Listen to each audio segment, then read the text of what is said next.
नमस्कार दर्शकों, आप देख रहे हैं अभी न्यूज। और जैसा कि आप जानते हैं कि नगर निकाय चुनाव कुछ समय के बाद में आने वाले हैं और लगातार लोगों की नजरें तलाश रहे हैं अपने संभावित मेयर पद के प्रत्याशी को। लोगों को इस बात का बेसब्री से इंतजार है कि विभिन्न पार्टियों से कौन कौन से प्रत्याशी इस समय आवेदन कर रहे हैं और कितनी जल्दी पार्टियां अपने मेयर पद के प्रत्याशी का नाम फाइनल करती हैं। इसी विषय पर बात करने के लिए मेरे साथ मौजूद हैं आज सपा लोकदल गठबंधन के वरिष्ठ नेता डॉक्टर अशोक अग्रवाल। हम बात करेंगे इनसे भी। स्वागत है आपका न्यूज में। जी, मेरा पूछना है सबसे पहले प्रश्न आपसे ये है कि इस समय लोगों की जो निगाहें हैं वो टिकी हुई हैं मेयर पद के प्रत्याशी पर। कौन हो सकते हैं संभावित प्रत्याशी? सबसे पहले मतदाता जनता को नमस्कार प्रणाम करता हूं। और क्योंकि अब ये महिला बीसी है जी, और राष्ट्रीय लोकदल और समाजवादी पार्टी इस चुनाव को मिलकर लड़ रहे हैं। दोनों मिलकर महिला बीसी प्रत्याशी को चुनाव में उतारेंगे। हमारे पास 4-5 आवेदन हैं महिला बीसी के लिए। मेरे संभवतः समाजवादी पार्टी वालों के पास भी होंगे। 1-2 दिन में हम लोगों की समाजवादी पार्टी और लोकदल की आपस में मीटिंग करके उस बारे में हम लोग आगे बढ़े। अगर बात की जाए नामों की तो लगभग कौन कौन से नाम जो अभी आ चुके हैं, क्या बताना चाहेंगे? कौन कौन अपने आवेदन प्रस्तुत कर चुके हैं? देखिए, अभी नाम बताने की स्थिति नहीं है और ये ओपन करना भी उचित नहीं है। नेचुरली देखिए, बीजेपी बड़ी पार्टी है।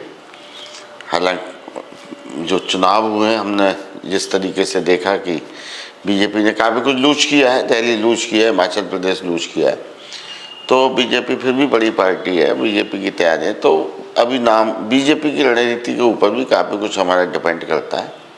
वो किसको उतारते हैं उसके अगेंस्ट हम किसको उचित समझते हैं उसको उतारते हैं।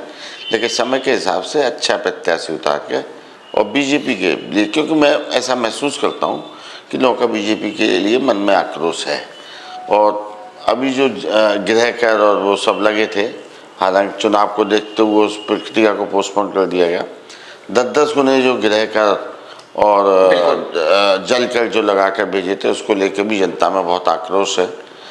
अभी रोक दिया है चुनाव की दृष्टिगत, लेकिन मेरे ख्याल से चुनाव के बाद फिर लगाए जाएंगे, क्योंकि और भी बहुत सारी बातें हैं। नगर निगम को लेकर लोगों को बहुत उम्मीद थी। हम लोगों ने नगर निगम के लिए बहुत काम किया था। माननीय अखिलेश यादव जी ने नगर निगम की फाइल उन्हीं के समय में तैयार हुई। ये बात सही है कि स्वीकृति बीजेपी के समय मिली।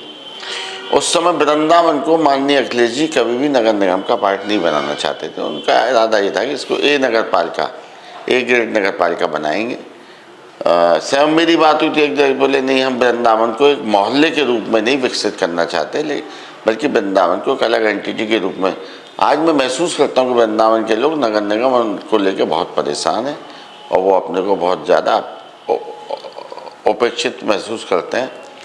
तो जो भी है स्थिति ये है, बढ़िया लड़ाई होगी। जनता के आक्रोश को हम लोग कैश करेंगे और दोनों मिलकर अच्छे चुनाव प्रत्याशी को उतारें। जैसा कि आपने कहा दोनों मिलकर करेंगे। कुछ समय पूर्व जब विधानसभा चुनाव आए थे तो उस समय भी एक सबसे बड़ी विडंबना देखने को मिली थी कि लोकदल कह रहे थे कि हम अपना प्रत्याशी उतारेंगे, वही सपा कह रही थी कि प्रत्याशी मैदान में हमारा ही होगा। क्या इस बार जो मेयर के चुनाव आने वाले उसमें भी ऐसा ही तो देखने को मिलेगा? देखिए, दोनों पार्टी की ख्वाहिश कुछ भी हो, लेकिन जो ऊपर से जो वरिष्ठ नेता लोग कहते हैं, देखिए दोनों का प्रत्याशी एक ही उतरा। देवेंद्र अग्रवाल प्रत्याशी संयुक्त प्रत्याशी थे गठबंधन के।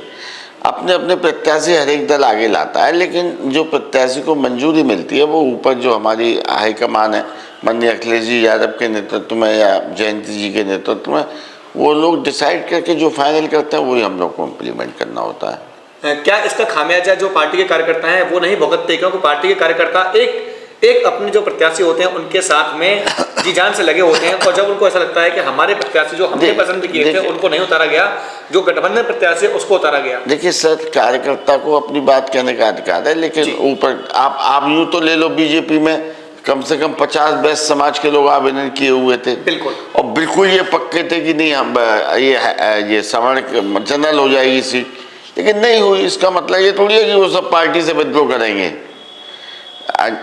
अल्टीमेटली हमारे कोई भी विचार है, हमारी कोई भी राय है, हमें उसको रखने का अधिकार है, निर्णय लेने का अधिकार हमसे ऊपर जो भी नेता लोग हैं, वो हर पार्टी का वही सिस्टम है, वो यहाँ भी है, उन्हीं को रहता है। और जो वो फाइनल करते हैं पार्टी के हित में। देखिए, निर्णय जब लिया जाता है तो बहुत सारी उहापों की स्थिति, जैसे आप खतौली विधानसभा को ले लो, वहाँ से अब मदन भैया को प्रत्याशी बनाया गया, शुरू में बहुत उंगलियां उठी, अब शेख गुज्जर जी छोड़ भी गए इस बहाने बिल्कुल। इसके लिए, लेकिन आज वो जीत गए तो शायद हम ये मानेंगे कि उनका निर्णय बिल्कुल सही था। और अब शेख गुज्जर क्योंकि पार्टी छोड़ गए तो हम ये मानते हैं कि उनकी पार्टी के प्रति वफादारी नहीं थी और माननीय जयंत सिंह का निर्णय बिल्कुल सही था।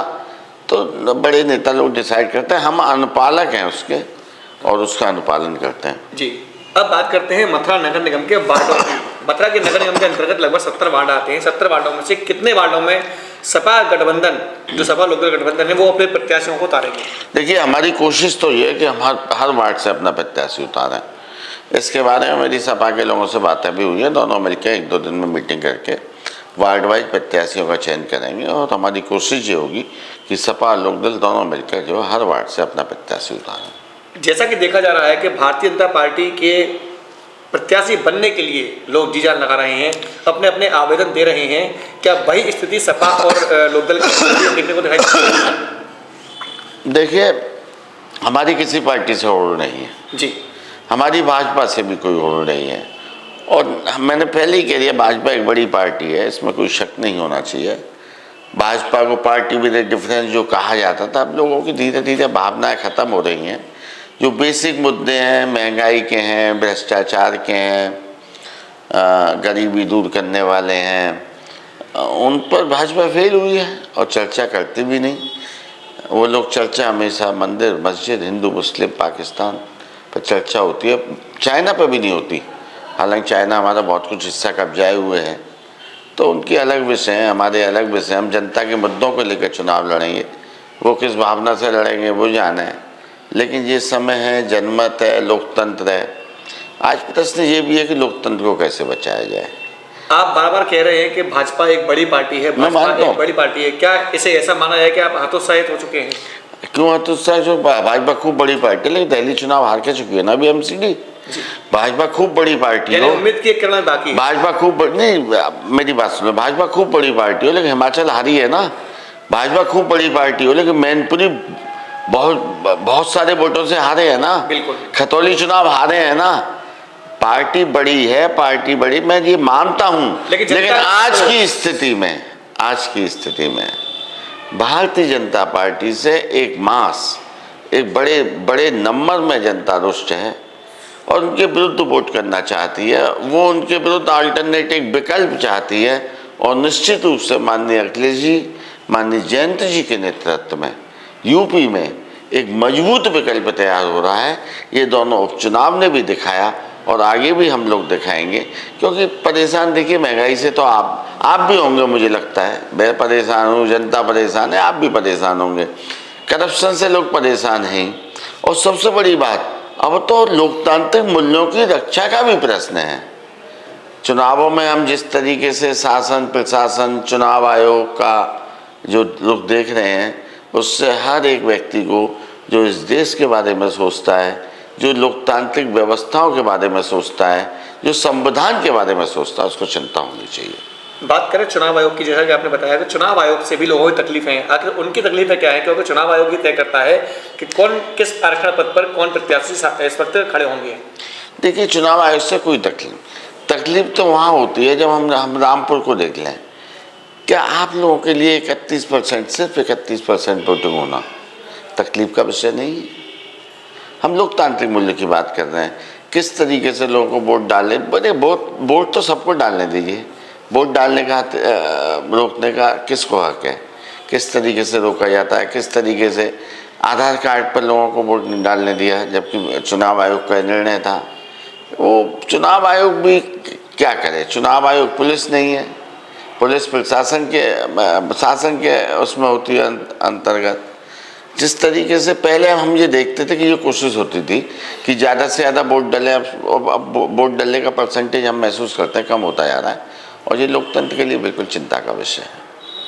इस समय भाजपा को गुजरात में मिली प्रचंड जीत के बारे में क्या कहना चाहेंगे? क्योंकि इस वक्त एक बड़ी पार्टी के रूप में जो कभी नहीं हुआ, उससे भी बहुत ज़्यादा मतों से, बहुत ज़्यादा अंतरों से जीत कर आई है। उसके लिए मैं भाजपा को बधाई देता हूँ, लेकिन गुजरात में भाजपा जीते क्यों नहीं?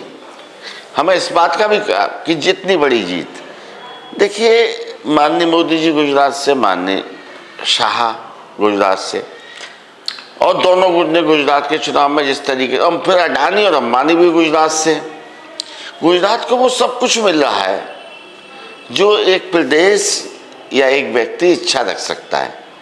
गुजरात कोई भी गुजरात वाला हो, उसका काम तुरंत होता है, शासन का काम, प्रशासन का काम।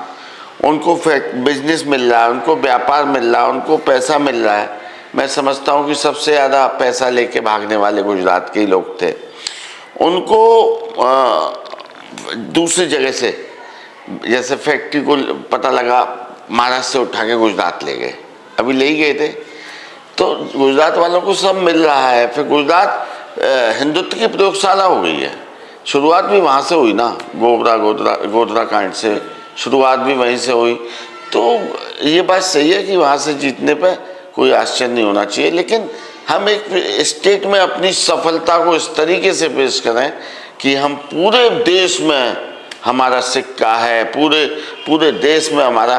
तो भाई आप दिल्ली में आ रहे हो, आप हिमाचल में आ रहे हो, और आप 7 में से 5 उपचुनाव भी हारे हो। चलिए बात करते हैं इस समय पर क्षेत्रीय पार्टियों की। एक समय था जब भारतीय जनता पार्टी के सामने एक मजबूत विपक्ष के रूप में कांग्रेस खड़ी हुई थी, लेकिन आज कांग्रेस धीरे धीरे गर्त की ओर जा रही है और लगातार आम आदमी पार्टी जो है वो एक मजबूत विपक्ष के रूप में कहीं ना कहीं पर भारतीय जनता पार्टी को टक्कर देती है। क्या कहेंगे इस बारे में भी? देखिए, आम आदमी पार्टी का जहाँ तक मैं मानता हूँ, गुजरात में जिस तरह के उन्होंने दावे किए थे, वो दावे अब हम सब लोगों के साथ हैं, सामने हैं। आम आदमी पार्टी अपने कोशिश कर रही है, लेकिन बहुत शैशव अवस्था में है, अभी बालपन है उनका। एक दिल्ली में सफलता पाकर और दिल्ली के बाद गुजरात में सफलता पाना, आम आदमी पार्टी कहीं ना कहीं मैं मानता हूँ कांग्रेस को ज़्यादा नुकसान हो रही है। लेकिन मैं पिछले 6 महीने से कांग्रेस में भी एक ज़बरदस्त परिवर्तन महसूस कर रहा हूँ। वो परिवर्तन संघर्ष का, देखिए, भारत जोड़ो यात्रा से ये तो आप मानेंगे कि भले मीडिया पे बहुत कम दिखाई जा रही हो कि राहुल गांधी ने अपने इम्प्रेशन को बदला है। जिस तरीके से राहुल गांधी की इमेज को ख़राब करने का काम मीडिया ने किया, क्यों किया वो मैं और आप सब समझते हैं। वो वास्तव में एक दुखद बात थी, लेकिन संघर्ष नहीं करते, यहाँ जाते हैं, वहाँ जाते हैं, ये करते हैं। वो मैं समझता हूँ ज़्यादातर हवाई बातें थी। उन सब हवाई बातों का भारत जोड़ो यात्रा से माननीय राहुल गांधी ने जवाब दिया, जैसा कि आपने कहा। और जैसे हिमाचल जीता है अभी, क्योंकि ये लग रहा था कि शायद जीत ही नहीं पाएंगे, वो भी एक क्रेडिटेबल है। मैं उसके लिए कांग्रेस को भी बधाई देता हूँ। और अंत में कांग्रेस भी अपने को इम्प्रूव करेगी, ऐसा मैं मानता हूँ। शायद आज तक का मेरा अपना मानना ये है कि एक निश्चित दायरा है, उसी में सिमट के रह जाएंगे ये एंड में, क्योंकि जनता ही है ना, जनता को ऐसा चाहिए। आज तक की भी बहुत सारी प्रॉब्लम, जैसे मुस्लिमों पर कोई दुर्घटना होती है तो वो शायद चुप्पी साध जाते हैं, एससी पर होती है तो वो चुप्पी साध जाते हैं। शायद उनका भी उद्देश्य हाई कास्ट को ही आकर्षित करने का ज़्यादा है।